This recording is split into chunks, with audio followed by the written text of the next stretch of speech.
శ్రావణ మాసం అనగానే అందరికీ టక్కున గుర్తొచ్చేది ఏంటో చెప్పండి? వరలక్ష్మి వ్రతం, రాఖీ పౌర్ణమి, కృష్ణాష్టమి. అవునా? మనమైతే ఈరోజు వరలక్ష్మి వ్రతానికి సంబంధించిన ఎన్నో రకాల డౌట్స్ అనేవి ఉంటాయి కదా, వాటన్నింటికీ కూడా సమాధానాలు ఈ వీడియోలో తెలుసుకుందాం. హాయ్, హలో ఎవ్రీవన్, అందరికీ నమస్కారం. Welcome to Usha's entertainment. నేను మీ ఉషా. ఉద్యోగం పోయిన వాళ్ళు కానీ, సంపాదన అనేది పోయి బాధపడుతూ ఉన్నవాళ్ళు కానీ, ఇతరత్రా ఎలాంటి ఆర్థిక సమస్యలతోనూ బాధపడుతున్నవారు శ్రీ మహాలక్ష్మీదేవిని ఈ శ్రావణ మాసంలో ఆరాధించినట్లయితే కనుక మళ్ళీ తిరిగి వారు ఉన్నతమైన స్థితికి, ఉన్నతమైన స్థాయికి రాగలుగుతారు. శ్రావణ మాసంలో వచ్చే అన్ని శుక్రవారాలు చేయగలిగితే మహా అద్భుతం. లేదా వరలక్ష్మి వ్రతం రోజు చేసినా కూడా అద్భుతంగా ఉంటుంది. వరలక్ష్మి వ్రతం ఎప్పుడు వస్తుంది అంటే పౌర్ణమికి ముందు వచ్చే శుక్రవారం, అంటే శ్రావణ మాసంలోని 2వ శుక్రవారం. మనకుండే అన్ని రకాల ఆర్థిక సమస్యలనేవి కూడా ఈ రోజున వరలక్ష్మీదేవిని పూజించినట్లయితే తొలగిపోతాయి. ఆ రోజు మహాలక్ష్మీదేవిని వరలక్ష్మీదేవిగా అనగా అష్టలక్ష్ములను కలిపి ఒకే తల్లిగా పూజిస్తాము. దానితో అష్ట ఐశ్వర్యాలు కూడా పొందవచ్చు.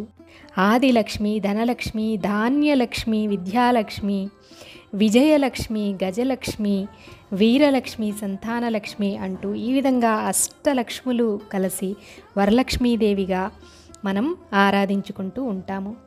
ఈ పూజను ఎవరైనా సరే చేసుకోవచ్చండి. వితంతువులైతే మాత్రం కేవలం షోడశోపచార పూజ మాత్రం చేసుకుంటే సరిపోతుంది. ఎందుకంటే మిగతా పూజకు కొన్ని నియమాలంటూ ఉంటాయి కదా, అవి వారు చేయకూడదు. ఇక ఆర్థిక సమస్యలు ఉన్న వాళ్ళైతే భార్యాభర్తలు ఇద్దరూ కూడా కలిసి పూజ అనేది చేసుకోవాలి.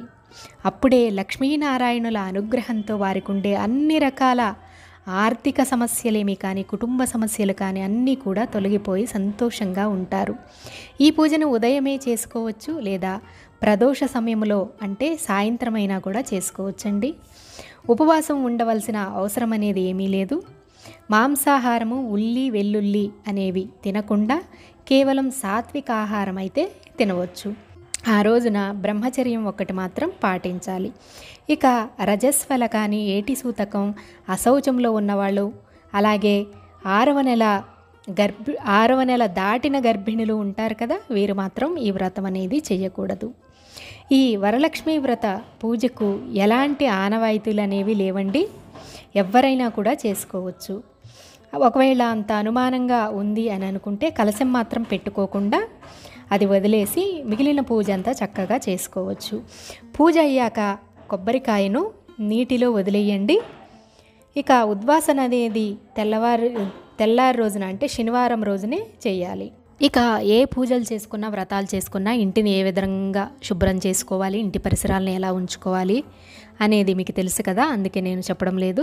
ఇక ఈ పూజకు తూర్పు వైపున కానీ, ఈశాన్యములో కానీ పీఠం అనేది ఏర్పాటు చేసుకొని ఆ పీఠానికి పసుపు రాసి గంధం కుంకుమతో బొట్లు పెట్టుకొని పువ్వులతో అలంకరించుకోవాలి. ఆ పీఠం పైన తెల్లని బట్ట కానీ లేదా పసుపు రంగు బట్ట కానీ వేసి దానిపైన బియ్యం పోసి శ్రీ మహాలక్ష్మి ఫోటోని కానీ, శ్రీమన్నారాయణుడు, లక్ష్మీదేవి ఉన్న ఫోటోని పెట్టుకుంటే చాలా మంచిదండి. ఇక అలాగే ఒక పక్కగా కలశం అనేది కూడా పెట్టుకోవాలి. ఇక పసుపు గణపతిని కూడా పెట్టుకొని గణపతికి కూడా షోడశోపచారాలతో పూజ అనేది చేయాలి. మహాలక్ష్మి అమ్మవారిని కూడా షోడశోపచారాలతో పూజ అనేది చెయ్యాలి. ఇక ఈ వ్రతములో తోరగ్రంథి పూజ కోసం తెల్లని దారాన్ని తీసుకొని 9 వరుసలుగా అంటే 9 దారాలుగా వాటిని కట్ చేసుకొని వాటన్నింటినీ ఒకటిగా దగ్గరికి అనుకొని ఆ దారాలకు పసుపు రాసి 9 ముడులు వేసి అమ్మవారి దగ్గరుంచి కుంకుమతో పూజ చేస్తూ ఈ 9 నామాలను చదవాలి. తర్వాత దాన్ని మీ కుడి చేతికి ఒక మంత్రం చదువుకుంటూ కట్టుకోవాలి, లేదా ఎవరితోనైనా కట్టించుకోవాలి. తోరగ్రంథి పూజకు మంత్రాలు ఏమిటో ఇప్పుడు చూద్దాం. ఓం కమలాయై నమః ప్రథమగ్రంథిం పూజయామి, రమాయై నమః ద్వితీయగ్రంథిం పూజయామి, లోకమాత్రే నమః తృతీయగ్రంథిం పూజయామి, విశ్వజనన్యై నమః చతుర్థగ్రంథిం పూజయామి, మహాలక్ష్మ్యై నమః పంచమగ్రంథిం పూజయామి, క్షీరాబ్ధితనయాయై నమః షష్టమగ్రంథిం పూజయామి విశ్వసాక్షిణ్యై నమః. సప్తమగ్రంథిం పూజయామి చంద్రసహోదర్యై నమః.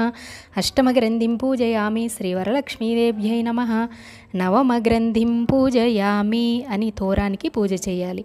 ఇక తోరం కట్టుకునేటప్పుడు చదువుకోవాల్సిన మంత్రం ఏమిటంటే, బధ్నామి దక్షిణహస్తే నవసూత్రం శుభప్రదం పుత్ర పౌత్రాభివృద్ధించ సౌభాగ్యం దేహిమే రమే అంటూ తోరాన్ని కట్టుకోవాలి.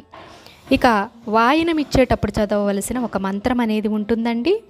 ఇది చదివి ఇచ్చినట్లయితేనే మనం వాయనం దానం చేసినట్లుగా అవుతుంది. ఇందిరా ప్రతిగృహ్ణాతు ఇందిరా వై దదాతి చ ఇందిరా తారకోభాభ్యాం ఇందిరాయై నమో నమః. విన్నారు కదండి.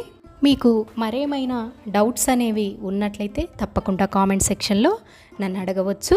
మీకు వీడియో నచ్చితే మర్చిపోకుండా వీడియోని లైక్ చేసి షేర్ చేయండి. Thank you for watching.